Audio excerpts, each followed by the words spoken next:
क्या काली मेहंदी को लगाने के बाद नमाज हो जाती है? इसका शरई हुक्म क्या है?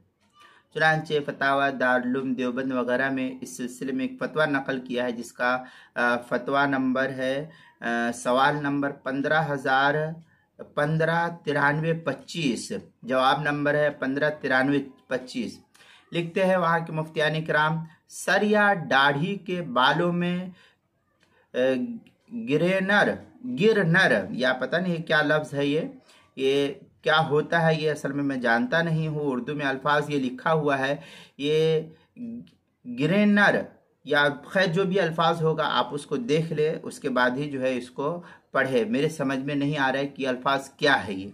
बहरहाल, या गोदरेज की काली मेहंदी लगाना, ये लिखा है कि नाजायज़ है। अगर मेहंदी ऐसी हो कि जिसके लगाने के बाद परत जम जाए, जो ऊपर पपड़ी नुमा चमड़ी टाइप होती है, ऐसी अगर जम जाए जिससे पानी बालों तक पहुंच ना सके, तो ऐसी मेहंदी लगाने के बाद वजू हो या गुस्ल, ये सही नहीं होगा, लिहाजा नमाज भी सही नहीं होगी।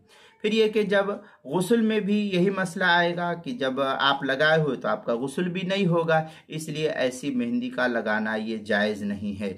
ये दारुल इफ्ता दारुल उलूम देवबंद की वेबसाइट पर ये फतवा नंबर है 693589 SD61 1439। ये फतवा जो है वेबसाइट पर दारुल उलूम देवबंद की मौजूद है।